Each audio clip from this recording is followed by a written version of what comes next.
Assalamualaikum. Welcome to 10th Maths class. I am Ali Raza from Muslim School Shehpura. Today we are going to start our lecture number 4, in which we solve question number 7, question number 8 from exercise 6.2. Student, question number 7 है, the following data shows the number of children in various families. Find mode and median. कोई गांव, कोई कस्बा जिसका सर्वे किया गया, मुख्तलिफ़ घरों का सर्वे किया गया और उसके बाद पता चला कि मुख्तलिफ़ घरों में बच्चों की तादाद क्या है। एक घर, पहला घर देखा गया, उसमें 9, फिर 11, फिर 4, फिर 5 और इसी तरीके से चलता गया। तो आप देखेंगे कि जो आपके पास डाटा गिवन है, इसमें जो सबसे स्मॉल वैल्यू है वो 2 है और सबसे लार्ज वैल्यू जो है वो 12 है। तो इसका मतलब ये हुआ कि जिस घर में सबसे कम बच्चे हैं उसमें 2 हैं और जिस घर में सबसे ज़्यादा बच्चे हैं उसमें 12 हैं। तो आपने इसमें से क्या मालूम करना है? मोड मालूम करना है और मीडियन मालूम करना है। मोड कहते हैं most frequent value in a given data. आपके पास जो डाटा गिवन है इसमें से सबसे ज़्यादा दफ़ा कौन सा नंबर है वो मोड होगा। और मीडियन कहते हैं मिडल मोस्ट वैल्यू। डाटा, सारे डाटा को आप सबसे पहले अरेंज करेंगे। अरेंज करने के बाद मिडल वाली जो वैल्यू बचेगी, अगर तो इवन नंबर होंगे तो दरमियान में 2 वैल्यूज़ बचेंगी और अगर ऑड होंगे तो दरमियान में 1 वैल्यू बचेगी। तो अब इसको जो प्रॉपर मेथड के साथ सोल्व करना है उसका क्या तरीकाकार है उसको देखिए ज़रा। तो सबसे पहले आप इसका टैली मार्क लगा के आप इसकी फ्रीक्वेंसी को निकाल लेंगे ताकि क्वेश्चन को आप ज़्यादा आसान कर लें। तो देखिए, आपके पास जो डाटा गिवन है उसमें आपने देखा सबसे छोटी वैल्यू 2 है, तो आप 2 से स्टार्ट करेंगे। ये 2 हो गया, उसके बाद फिर 3 है, फिर 4, 5, 6, 7, 8, 9, 10, 11 एंड 12।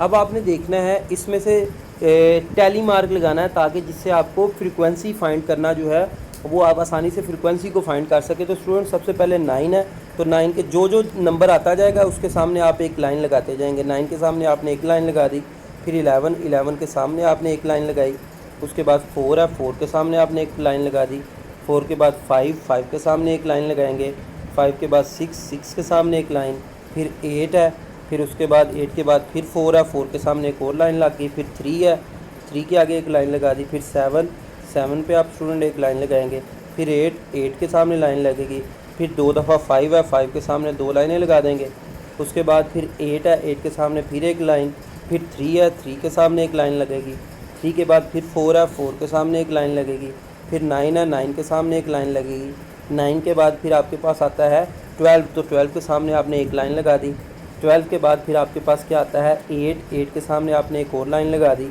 8 के बाद फिर आएगा 9 के सामने स्टूडेंट एक और लाइन लगेगी, 9 के बाद फिर 10 के सामने आपने एक लाइन लगाई, फिर 6 आता है, 6 के सामने आपने एक लाइन लगाई, फिर 2 दफ़ा 7 आएगा, 7 के आगे आपने 2 लाइनें लगा दी हैं, उसके बाद 11 है, तो 11 के आगे आपने एक और लाइन लगा दी है, उसके बाद 2 दफ़ा 4 आ गया, तो 4 आपने एक लाइन लगाई। तो जब आपने 4 लाइनें होगी तो 5वीं लाइन आपने इस तरह से लगानी, तिरछी करके इस साइड से लगा देंगे, दूसरी साइड से लगा दें। 4 एक दफ़ा ये लाइन लगी, 5 और 2 दफ़ा 4 था तो आगे आपने फिर एक और लाइन लगा दी। उसके बाद 8 है, तो 8 का भी 4 लाइनें हो गई हैं, 5वीं आप इस तरह से लगा देंगे। उसके बाद फिर 4 आता है, तो 4 के सामने एक और आप लाइन लगा देंगे। उसके बाद आगे देखिए, फिर आगे 3 आया, 3 आप फिर एक लगा दी लाइन, उसके बाद आगे 2 आ गया, 2 के सामने आपने एक लाइन लगा दी, फिर उसके बाद 7 आया, 7 के सामने एक लाइन लगा दी, 7 के बाद फिर 9 के सामने एक लाइन, फिर 10 के सामने एक लाइन, फिर 9 के सामने फिर एक लाइन आ गई, फिर उसके बाद आप क्या लिखेंगे 7 के सामने फिर ये 7 वाली लाइन लग गई, फिर 6 के सामने एक लिख दिया, फिर 9 के सामने फिर एक लाइन लगा दी और उसके बाद फिर आपने 5 के आगे एक लाइन लगा दी। तो इस तरीके से आगे आप स्टूडेंट क्या कर सकते हैं, ये 4 जो है इसमें एक लाइन ज़्यादा लग गई है, आप इसको देख सकते हैं। तो ये लाइनें इस तरीके से लगा के अब आपने लाइनों को गिन लेना है, जितनी लाइनें हैं उतनी उसकी फ्रीक्वेंसी होगी। तो अब आप ज़रा क्वेश्चन को देखें जिस तरीके से मैंने आपके सामने सॉल्व किया हुआ है क्वेश्चन। ये देखें, ये टैली मार्क लगा हुआ है। अब आपने इस टैली मार्क को काउंट कर लिया, 2 एक दफ़ा है, 3 लाइनें 3 दफ़ा हैं, जो 4 है वो 6 दफ़ा है, 5 4 दफ़ा है, 6 3 दफ़ा है, 7 जो है वो 5 दफ़ा है, 9 जो है वो 6 टाइम है, 10 जो है वो 2 टाइम है, 11 भी 2 टाइम है, 12 1 टाइम है। समेशन एफ आपके पास आया 28। तो मोड निकालना है, तो मोड क्या है, आपने देखा जिसकी फ्रीक्वेंसी सबसे ज़्यादा वो मोड होगा।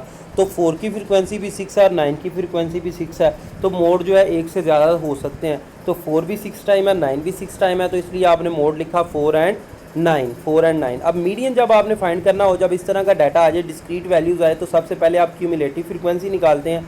अब स्टूडेंट क्यूमुलेटिव फ्रीक्वेंसी किस तरह से फाइंड की जाती है, पहली फ्रीक्वेंसी को तो आप एज इट इज़ लिख देते हैं, 1 आ गया। अब दूसरी फ्रीक्वेंसी लिखने के लिए जो क्यूमुलेटिव फ्रीक्वेंसी आई है उसको नेक्स्ट फ्रीक्वेंसी आपके पास 3 है उसमें प्लस करेंगे और आगे आप उसको लिखेंगे 4 आ गया। अब 4 में 6 प्लस करेंगे 10 आ गया, 10 में 4 प्लस करेंगे 14 आ गया, 14 में 3 करेंगे 17, 17 में 5 करेंगे 22, 22 में 5 27। यानी कि जो क्यूमुलेटिव फ्रीक्वेंसी आती जाएगी उससे नेक्स्ट वाली को आप उसमें ऐड करेंगे, उसके सामने आप लिखते जाएंगे। तो इस तरीके से आपने इसकी क्यूमुलेटिव फ्रीक्वेंसी को फाइंड किया। अब स्टूडेंट मीडियन फाइंड करने का फार्मूला है, जब इस तरह का data n/2 TH value, n आपके पास क्या है 38। तो स्टूडेंट मैंने अपने प्रीवियस लेक्चर में आपको बताया था कि n और समेशन f जो है, n और समेशन f जो दोनों हैं ये आप लिख सकते हैं इधर, n is equal to summation f, ये दोनों आपस में इक्वल होते हैं। तो इस तरीके से n की जगह पे 38/2 आपने 38/2 किया तो 19 आया, 19th वैल्यू। तो स्टूडेंट 19th वैल्यू आपने क्या करना है, क्यूमुलेटिव फ्रीक्वेंसी में देखना है। इसमें 1 है, पहले में 1 है, दूसरे में 4 है, तीसरे में 10 है, फिर 14 है, फिर 17 है। तो 17 तक तो सारी वैल्यूज़ इस क्लास में आएंगी। अब उसके बाद आपने फाइंड करना है 19। तो 18 से लेकर 22 तक जितने भी नंबर हैं वो आपके सामने, ये जो क्लास मैंने सर्कल किया 7 वाली, इसमें आएंगे। तो ये 22 तक आएगा। तो मीडियन फिर आपका, आपने इस क्लास को सर्कल कर लिया तो मीडियन आपका क्या आएगा स्टूडेंट 7।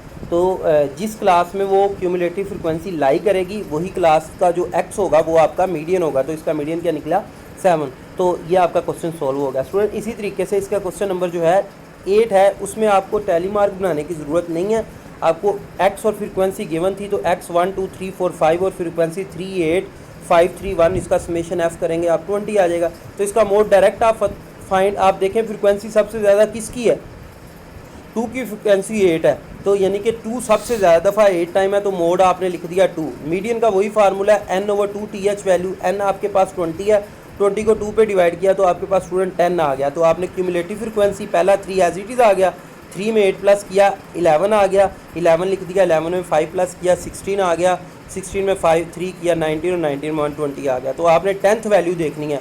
तो दूसरी, इसमें भी क्लास दूसरी ही आएगी क्योंकि 3 तक जो नंबर हैं वो पहली क्लास में आएंगे और 4 से लेके 11 तक जो भी नंबर हैं वो दूसरी क्लास में आएंगे, जिसका x क्या है 2 है, तो इसका मीडियन क्या निकलेगा 2। तो स्टूडेंट इस तरीके से आपने ये दोनों क्वेश्चन जो हैं वो सोल्व करने हैं। तो आज का हमारा लेक्चर ख़त्म हुआ। अस्सलाम वालेकुम।